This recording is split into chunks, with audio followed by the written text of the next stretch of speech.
Hi అండి. ఎలా ఉన్నారు? అందరూ బాగున్నారా? నేను మీ Bharathi. Welcome to my channel. మనం ఎద్దనపూడి సులోచనారాణి నవల ఆత్మీయులు చెప్పుకుంటున్నాం కదా. 2 భాగాలు అయ్యాయి. 3వ భాగానికి చాలా గ్యాప్ వచ్చింది, క్షమించండి. అయితే సూర్యం సీత అన్న చెల్లెళ్ళు వాళ్ళిద్దరికీ చిన్నతనంలో తల్లిదండ్రి కోల్పోతారు. మేనత్త నిరాదరించడంతో వాళ్ళిద్దరూ పట్నంలో శ్రీనివాసయ్య దగ్గర హోటల్లో పనిచేస్తూ చదువుకుంటూ ఉంటారు. సూర్యం యూనివర్సిటీ ఫస్ట్ వస్తారు. అలాగే వాళ్ళ మేనత్త కొడుకు కూడా, వాళ్ళ అంతకుముందున్న యజమాని కూతురు కూడా, వీళ్ళందరూ పెద్దవాళ్ళు అవుతారు.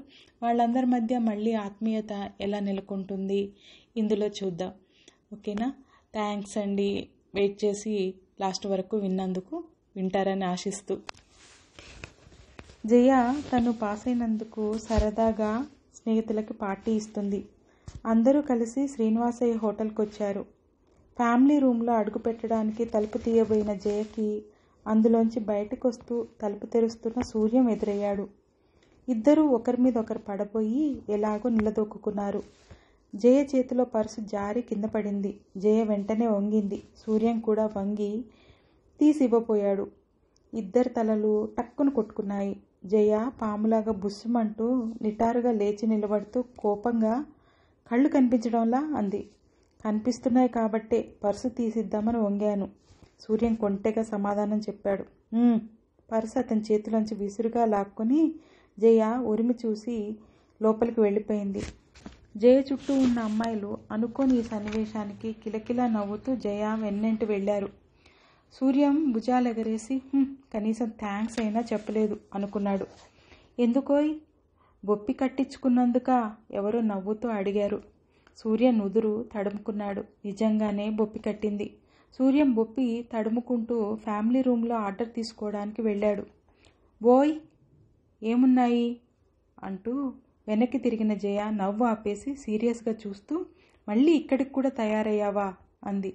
సూర్యం సింపుల్గా తన డ్రెస్ వైపు చూపించాడు. ఏమున్నాయి? స్వీట్స్, గులాబ్జామ్, మైసూర్పాక్, రసగుల్లా, బాదం హల్వా, బాదుషా, జాంగ్రీ, హాట్స్, బూందీ, పకోడా, బజ్జీ, వడ, పూరి. సూర్యం అలవాటైన దండకాన్ని గడగడ అప్పచెప్పేశాడు. జయ చెవులు మూసుకుని అబ్బబ్బా ఆపు నీ దండకం అంది విసుగ్గా. సూర్యం బుద్ధిమంతుల్లా నిలబడ్డాడు. ఏం తీసుకుంటారు మీరు? వరుసగా చెప్పండి స్నేహితురాళ్ళని ఇంగ్లీష్లో అడిగింది. పాస్ అయ్యి పార్టీ ఇచ్చేదానివి నువ్వు ఆర్డర్ చెయ్యి అంది ఒక అమ్మాయి. గులాబ్జామ్ ఆర్డర్ ఇవ్వనా అంది జయ. అబ్బా నాకు సహించదు బాబు. పోనీ జాంగ్రీ? ఆ పేరే నాకు విసుగు. సూర్యానికి సందర్భం తెలిసిపోయింది. ఆర్డర్ తీసుకోకుండానే వెళ్ళిపోయాడు. నాకు బాదుషా అంది ఒక అమ్మాయి. సరే మరి నీకో? బాదం హల్వా. మరి మీ ముగ్గురికి ఏదైనా పర్వాలేదు. సరే ఇదిగో సర్వర్ అంటూ పక్కకు తిరిగిన జయ అక్కడ సర్వర్ లేకపోవడం చూసి పెదవులు విరిచి సరిపోయింది. మనం చెప్పే లోపల ఆ పుణ్యకార్యం గడిచిపోయింది. ఈ సర్వర్ ఇంకో చోటికి ఉడాయించాడు అంది. ఇంతలో సూర్యం 2 ప్లేట్ల నిండా అన్ని రకాల స్వీట్లు హాట్లు పెట్టుకుని వచ్చి టేబుల్ మీద వాళ్ళందరి మధ్య పెట్టాడు. ఏమిటిది? ఎవరు తెమ్మన్నారు ఇవన్నీ నిన్ను? జయ కోపంగా అడిగింది. పాస్ అయిన వారు కదండి, పార్టీ అంటే అన్ని రకాలు ఉండాలి కదా అని తెచ్చాను వినయంగా అన్నాడు సూర్యం. జయ గతుక్కుమన్నట్లు చూసింది. చచ్చాం, నీకు ఇంగ్లీష్ కూడా తెలుసా? ఏదో అప్పుడప్పుడు మీలాంటి చదువుకున్న అమ్మాయిలు మాట్లాడుకుంటుంటే విని. సరే వెళ్ళి కాఫీ తీసుకురా, స్ట్రాంగ్గా ఉండాలి. డబుల్ స్ట్రాంగ్గా తెస్తానండి అని సూర్యం వెళ్ళిపోయాడు. ఎవరో పొగరుబోతులా ఉన్నాడు కోపంగా అంది జయ. కాదే, హీరోలా అందంగా ఉన్నాడు అంది ఒక అమ్మాయి. కొంపదీసి ప్రేమించడం మొదలు పెడతావేమిటి? మీ నాన్న చెవులు ఎక్కలాగుతాడు, జాగ్రత్త. జయ తమాషా చేసింది. నీతో పాటు చదువుకుంటున్నాం కానీ నీలాంటి స్వాతంత్రం మాకెక్కడిది? అలాంటిది ఏదైనా చేస్తే నువ్వే చేయాలి. నువ్వేం చేసినా మీ నాన్న కాదనడు అంది ఇంకో అమ్మాయి. నేనా? చిచి, అలాంటి పిచ్చి వేషాలేమీ మనకి లేవు. జయ అంటుండగానే సూర్యం కాఫీలు వాటితో పాటు బిల్ తెచ్చి అక్కడ పెట్టాడు. జయ బ్యాగ్ తెరిచి బిల్లులో ఉన్నదానికంటే ఇంకో ₹1/2 ఎక్కువ ప్లేట్లో పెట్టింది. ఇదేమిటి 50 పైసలు ఎక్కువ ఇచ్చేశారు అంటూ సూర్యం ఆ చిల్లర జాగ్రత్తగా లెక్క పెట్టి ప్లేట్లో వదిలేశాడు. అది నీకు టిప్పు తీసుకో దర్పంగా అంది జయ. నాకా? చిచ్చి, అలాంటి పిచ్చి వేషాలు మనకి లేవండి. ఏమన్నావు? జయ చర్రున లేచింది. టిప్ తీసుకునే అలవాటు నాకు లేదు అంటున్నానండి, సూర్యం వినయంగా చెప్పేసి వెళ్ళిపోయాడు. జయ కాఫీ తాగడం పూర్తయిన తర్వాత వెళ్ళిపోయే ముందు చెరచెర ప్రొప్రైటరు శ్రీనివాసయ్య కూర్చున్న చోటుకొచ్చి సూర్యాన్ని చూపిస్తూ, ఇతనెవరో మహా తలబిరుసుగా సమాధానాలు చెప్తున్నాడు. మాలాంటి మర్యాదస్తులు మీ హోటల్కి రావాలని అనుకుంటూ ఉంటే తక్షణం అతన్ని ఈ హోటల్ నుంచి పంపించేయండి అని చెప్పేసి విసురుగా వెళ్ళిపోయింది. ఏమిటి సూర్యం, ఏమైంది? శ్రీనివాసయ్య కంగారుగా అడిగాడు. ఏం లేదండి, టిప్ తీసుకునే అలవాటు లేదన్నానని ఆ అమ్మాయి తనని అవమానం చేశారనుకుంటోంది అన్నాడు సూర్యం. ఎందుకొచ్చిన బాధ నీకు? ఇది సలక్షణంగా BA పాస్ అయిన వాడివి. సర్వింగ్ మానమంటే మానవు, చెప్తే వినవు కదా కష్టంగా అన్నాడు శ్రీనివాసయ్య. పర్వాలేదండి, సర్వింగ్ చేయడం నాకేం చిన్నతనంగా అనిపించదు. ఈ వృత్తి నాకు అన్నం పెట్టింది, ఆశ్రయం ఇచ్చింది, చదువు నేర్పింది. దీనివల్లనే నేను ఇంత పైకి రాగలిగాను. ఈ సత్యం నేనెప్పుడు మర్చిపోలేను. చేతిలో ఉన్న క్యాప్ వైపు అభిమానంగా చూస్తూ అన్నాడు సూర్యం. సూర్యం భోజనం చేస్తున్నాడు. సీత అతనికి వడ్డిస్తోంది. ఇంతలో వీధిలో కారు వచ్చి ఆగిన చప్పుడు వినిపించింది. చూడు చెల్లాయ్, మన ఇంటికేనేమో అన్నాడు సూర్యం. సీత మజ్జిగ గిన్నె కింద పెట్టి వాకిట్లోకి వెళ్ళింది. కారు తమ ఇంటి ముందే ఆగింది. కారులోంచి ప్రిన్సిపాల్, జగన్నాథం ఇద్దరూ దిగారు. సూర్యం ఇంటిలో ఉన్నాడా అమ్మా? ప్రిన్సిపాల్ గారు అడిగారు. ఉన్నాడండి, కూర్చోండి, పిలుస్తాను వినయంగా సమాధానం చెప్పి లోపలికి వెళ్ళింది. ఎవరు? భోంచేస్తున్న సూర్యం ప్రిన్సిపాల్ గారి గొంతు వినగానే లేచి వచ్చాడు. సార్ మీరా? నమస్కారం, రండి రండి కూర్చోండి. హఠాత్తుగా ఆయన అలా సరాసరి తన ఇంటికి వచ్చినందుకు ఆనందంతో ఉబ్బితబ్బిబ్బవుతూ గబగబా కుర్చీ వేశాడు. ఏం బాబు, భోజనం చేస్తూ లేచి వచ్చినట్టున్నావు అన్నాడు జగన్నాథం. అవును సార్, ఓసారి అప్పటికి ఎంగిల్ చేత్తో వచ్చానని గుర్తుకొచ్చిన సూర్యం కడుక్కోవడానికి వంట ఇంటిలోకి పరిగెత్తాడు. నువ్వు సూర్యం చెల్లెలివి అనుకుంటాను, అవునా అమ్మా అన్నారు ప్రిన్సిపాల్ గారు. అవునండి. ఈ పేరేంటి? సీత. సూర్యం తిరిగి వచ్చాడు. ప్రిన్సిపాల్ జగన్నాథాన్ని చూపిస్తూ పరిచయం చేశాడు. చూడు సూర్యం, వీరు జగన్నాథం గారని మన కాలేజీ కట్టించిన ప్రసాదరావు గారి చిన్న కుమారులు. యూనివర్సిటీ ఫస్ట్ను వచ్చిన నిన్ను చూడాలంటేను. నమస్కారం సార్, ఎంత శ్రమ తీసుకున్నారు. మీరు కాస్త కబురు చేస్తే నేనే వచ్చి ఉండేవాడిని ఎంతో వినయ విధేయులతో అన్నాడు సూర్యం. ఇందులో శ్రమ ఏముంది బాబు, నువ్వు ఎంత కష్టపడి చదివి పైకొచ్చావో ప్రిన్సిపాల్ గారు చెప్పారు. మా కాలేజీ స్థాపించిన తర్వాత ఇలాంటి గౌరవం కలగటం ఇదే మొదటిసారి. నిన్ను స్వయంగా చూసి అభినందించాలని వచ్చాను. నీలాంటి రత్నాన్ని కన్నందుకు నీ తల్లిదండ్రులు ఎంత గర్విస్తున్నారో. తల్లిదండ్రుల పేరు వినగానే సూర్యం ముఖం మ్లానమైంది. సంతోషంతో వికసించినట్టున్న అతని ముఖంలో విషాద రేఖలు తొంగి చూశాయి. ముఖం చిన్నబుచ్చుకుని, మాకంత అదృష్టం లేదు సార్, మా చిన్నప్పుడే మా అమ్మ నాన్న ఇద్దరూ పోయారు అన్నాడు. అయ్యో అలాగా, మీది ఏ ఊరు బాబు? సానుభూతిగా అడిగాడు జగన్నాథం. మునిపల్లెండి. జగన్నాథం చకితుడైనట్టు చూశాడు. మునిపల్లెనా? అవునండి, మా నాన్న అక్కడ భూస్వాముల దగ్గర పనిచేస్తూ ఉండేవాడు. నీటి తగాదాల్లో ఆ భూస్వామి ప్రాణం రక్షించబోయి తన ప్రాణాలు అర్పించాడు. ఎవరు? జగన్నాథం అప్రబుద్ధుడై నిశ్చేష్టుడై చూస్తున్నాడు. సూర్యం దిగులుగా బాధగా చెప్పాడు. ఆ భూస్వామికి కూడా కాస్త కూర కనికరం లేకపోయింది. తన కోసం మా నాన్న ప్రాణాలు వదిలాడనే విశ్వాసమే లేకపోయింది. చిన్నపిల్లలమైన మా భవిష్యత్తు కోసం రవ్వంత సాయమైనా చేయకుండా పొలం పుట్ర అమ్ముకుని ఊరు విడిచి వెళ్ళిపోయాడు. ఏమిటి, మీరు వీరయ్య పిల్లలా? జగన్నాథం లేచి నిలబడ్డాడు. అవును సార్. జగన్నాథం సూర్యం దగ్గరగా వచ్చి 2 చేతులు పట్టుకున్నాడు. అతని కళ్ళల్లో నీళ్లు చిందుతున్నాయి. కంఠం గద్గదికమైంది. బాబు సూర్యం, నేనే ఆ భూస్వామిని. మీ నాన్నని పొట్టను పెట్టుకున్న పాపిష్టివాడిని నేనే. కానీ నేను విశ్వాసఘాతకుడిని కాను బాబు. మీ పోషణ కోసం, మీ చదువుల కోసం మీ మేనత్తకి డబ్బు ఇచ్చాను. మా అత్తయ్య. సూర్యం క్లుప్తంగా జరిగిందంతా చెప్పాడు. అలాగా, ఎంత పని జరిగింది. కనీసం మీ అమ్మైనా నేను డబ్బు ఇచ్చినట్టు చెప్పలేదా నీకు? మా అమ్మ ఎక్కడుంది సార్? అప్పుడే పోయింది. ప్రసవించలేక హాస్పిటల్లో పుట్టిన బిడ్డతో పాటు తను చనిపోయింది. ఎంత దురదృష్టవంతులయ్యారు. నా మూలంగా ఎన్ని బాధలు పడ్డారు మీరు. పోనీలే నాయనా, ఇప్పటికైనా మీరు మిమ్మల్ని చూసి ఈ రూపంగానైనా మళ్ళీ పరిస్థితులు తెలుసుకోగలిగాను. ఈరోజు మిమ్మల్ని ఇద్దరినీ చూస్తుంటే నాకు మళ్ళీ వీరయ్యను చూసినంత ఆనందంగా ఉంది. నాతో రండి. ఈ క్షణం నుంచి మీరు నా బిడ్డలు. నా ఇల్లే మీ ఇల్లు. సూర్య సీత ముఖముఖాలు చూసుకున్నారు. సార్, కానీ సూర్యం అభ్యంతరం చెప్పబోయాడు. సూర్యం కాదనకు. ఇప్పటికే మీరు పడరాని కష్టాలు పడ్డారు. నా మూలంగా దిక్కులేని పక్షులయ్యారు. నన్ను పరాయివాడిగా భావించవద్దు. నా కోరిక కాదనవద్దు. ఇది మీకోసం నా కోసం కాదు బాబు, వీరయ్య ఆత్మశాంతి కోసం. పెద్దవారు చెప్తున్నారు, కాదనకు సూర్యం. ప్రిన్సిపాల్ గారు కూడా గట్టిగా చెప్పారు. సూర్యం చెల్లెల వంక చూశాడు. నీ ఇష్టం అన్నయ్య అన్నట్టు చూసింది సీత. సూర్యానికి అనుమతించక తప్పలేదు. ఈ రోజుల్లో ఇలా నిష్కల్మషమైన ఆత్మీయత చూపించేవాళ్ళు అరుదు. ఆప్యాయత, ఆదరం అనేవి పరాయి వాళ్ళ దగ్గర ఎప్పుడూ నోచుకొని అన్నా చెల్లెళ్ళిద్దరికీ జగన్నాథం వాత్సల్యం పన్నీటి జల్లులా అనిపించింది.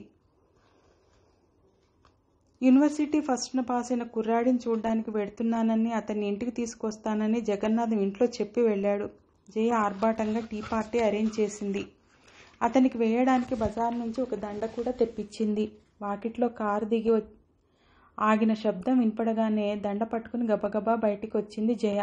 కానీ కారులోంచి చిన్నాన్న వెనుక తిరుగుతున్న పొగరబోతు సర్వాన్ని చూసి కళ్ళు బైర్లు కమ్మినాయి. రా బాబు రా అంటూ ఆయన ఎంతో ఆప్యాయంగా ఆహ్వానిస్తూ పిలుస్తున్నాడు. దండ పట్టుకుని నిలబడిన జయన్ చూసి సూర్యం షాకు తిన్నవాడిలా ఆగిపోయాడు.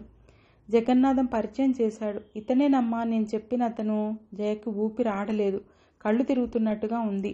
సూర్యం కూడా ఆశ్చర్యం నుంచి ఇంకా తేరుకొని వాడిలా చూస్తున్నాడు. చిన్నాన్న, ఇతను ఏమిటమ్మా తడబాటు? ఎరుగున్నావా? జగన్నాథం అమాయకంగా అడిగాడు. ఒకసారి హోటల్లో చూశారండి. సరిగ్గా సర్వ్ చేయలేదని కాస్త కేకలేశారు కూడా. అప్పటికి తేరుకున్న సూర్యం చెప్పేశాడు. అదా విషయం. మా జయకు కాస్త ముక్కు మీద కోపం బాబు. పో చిన్నాన్న, అదేనా నన్ను పరిచయం చేసే పద్ధతి? జయ చిరుకోపంగా అని దండ వేయబోయి ఆగిపోయింది. సూర్యం కూడా వెనక్కి తగ్గాడు. వాళ్ళ సందేహం అర్థం చేసుకున్న జగన్నాథం, ఓహో పెళ్లిగాని పిల్లలు కదూ, అలా తేవమ్మా అంటూ దండ తీసుకుని తను వేశాడు. ఈరోజు మనిద్దరి జీవితాలలో ముఖ్యమైన రోజు బాబు అంటూ సీతను చూసి జయవైపు తిరిగి, మర్చిపోయానమ్మా, ఈ అమ్మాయి సీత, సూర్యం చెల్లెలు అంటూ పరిచయం చేశాడు. జయ నమస్కరిస్తూ చదువుకుంటున్నారా అంది. సీత అన్నగారి వైపు చూసింది. సూర్యం జవాబు చెప్పాడు. పెద్దగా చదువుకోలేదు. చదవడం రాయడం నేనే నేర్పాను. వంట, అల్లికలు, కుట్లు బాగా వచ్చు. తోట పని అంటే ప్రాణం. ఇంతలో చంద్రం బయట నుంచి వచ్చాడు. జగన్నాథం చంద్రాన్ని పిలిచి సూర్యానికి పరిచయం చేస్తూ, వీడు నా సుపుత్రుడు. చిన్నప్పుడే తల్లిపోయినందువల్ల తల్లి తండ్రిని రెండూ నేనే అయ్యి పెంచాను. వీడి గురించే నా బెంగంతా అన్నాడు. వచ్చిన అతిథులను వాకిట్లోనే నిలబెట్టి మాట్లాడుతున్నామేం చిన్నానా? లోపలికి రండి, టిఫిన్ రెడీగా ఉంది. జయ చప్పున ప్రసంగం మార్చింది. వాళ్ళు మనకి అతిథులు కారమ్మా, ఆత్మీయులు. ఎందుకో ఎలాగో ఈ వివరాలన్నీ తర్వాత చెప్తాను నీకు. పదండి బాబు, టీ తీసుకుందురు గాని అన్నాడు జగన్నాథం. చిట్టుబాబు గది. పేరుకి చిట్టుబాబు గదైనా దాని ఖర్చు, అలంకరణ అంతా చంద్రానిదే. చంద్రం, చిట్టుబాబు, సదానందం కూర్చుని పేకాట ఆడుతున్నారు. మా ఆట మధ్యలో సదానందం డబ్బులన్నీ అయిపోయానని ఏడుపు ముఖం పెట్టాడు. చిట్టిబాబు అప్పుకి సరేమిరా ఒప్పుకోలేదు. పోనీలేరా చిట్టి, నేను అప్పిస్తానులే అంటూ చంద్రం తన జేబులోంచి 100 రూపాయల కాగితం తీశాడు. సదానందం దాన్ని గద్దలా అందుకుని, కామధేనువులా నువ్వు ఉండగా మాకేమిటి కొరత అంటూ లేచాడు. లేచావారా? కూర్చో, ముక్కలు కలుపుతున్నాను అన్నాడు చిట్టి. ఉండరా బాబు, హోటల్ బిల్లు కట్టాలి, వస్తా. ఒరే చిట్టి వెంటపడ్డాడు. సదానందం అతన్ని తప్పించుకుని బాణంలో దూసుకుపోయాడు. చిట్టి తిట్టుకుంటూ వెనక్కి తిరిగి వచ్చాడు. రాస్కెల్, ఈడియట్, ఫ్రీగా రూమ్లో పడి ఏడుస్తున్నది కాక ఇదొకటి పైనుంచి. బ్రదర్, నీకు గట్టిగా చెప్తున్నా, వాడొట్టి వెధవ, నీ పంచన చేరనివ్వకు చంద్రాన్ని హెచ్చరించాడు. పోరా చిట్టి, ఈ రోజుల్లో ఈ ప్రపంచంలో వెధవ కాకుండా సుఖంగా బ్రతకడం కష్టం కాదురా నవ్వుతూ అన్నాడు. అలాగే అంటుండు. ఎప్పుడో ఒకసారి నీ కొంప ముంచకపోతే చూడు, ఏడిశాడు.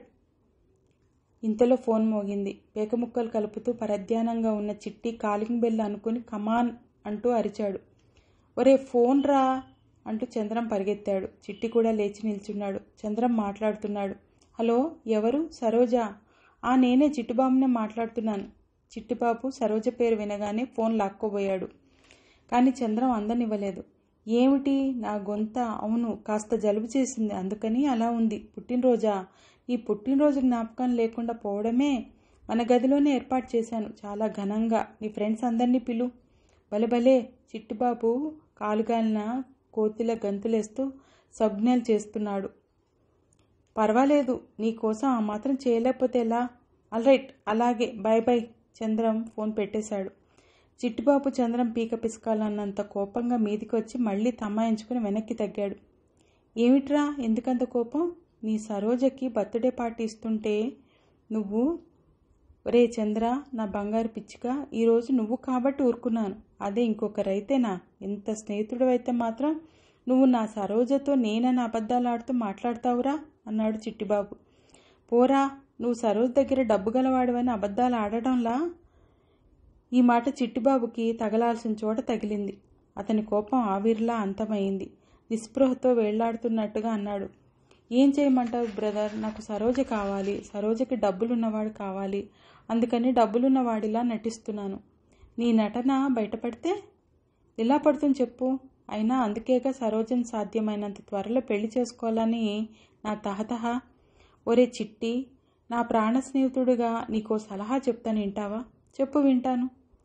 ఆ అమ్మాయికి నిజం చెప్పేరా. తీరా పెళ్లి చేసుకున్న తర్వాత నువ్వు మోసం చేసావని తెలిస్తే ఎంత బాధపడుతుంది. మీ సంసారం ఏమవుతుందేం? గంతకు దొక్క బొంత దొరికింది అని సరిపెట్టుకుంటుంది. మన దేశంలో ఆడవాళ్ళకి పెళ్లి మీద ఇంకా కొన్ని నమ్మకాలు లేడీసాయిగా. ఏమోరా, నాకు నమ్మకం లేదు. సరోజ మామూలు ఆడపిల్ల లాంటి అమ్మాయి కాదు. అందుకే కదరా నా తహతహ. పెళ్లి చేసుకున్న తర్వాత అమ్మాయి సరదాలు ఎలా తీరుస్తావురా? సరదాలా? వాటికేం? సరోజకి టైప్ వచ్చు. నాకు వ్యాపారం లోతుపాతులు తెలుసు. సరోజ చేత ఒక టైప్ ఇన్స్టిట్యూట్ ఓపెన్ చేయిస్తాను. సరోజ ప్రిన్సిపాల్, నేను మేనేజర్, నువ్వు ప్రొప్రైటర్, సరేనా? సరే. ఇక మీద ఆవిడికి ఫోన్ చేయొద్దు, సరేనా? ఓరి రాస్కెల్. చంద్రం చిట్టిబాబుని గిల్లాడు. నేను ఒట్టి రాస్కెల్నే, నువ్వు దొంగ రాస్కెల్వి కదూ బ్రదర్ అంటూ వాళ్ళిద్దరు ఎకసక్యాలు ఆడుకుంటూ ఇప్పటికి ముగిచ్చారండి. ఇంకో భాగం మళ్ళీ చెప్పుకున్నాం. ఓకేనా? Thank you.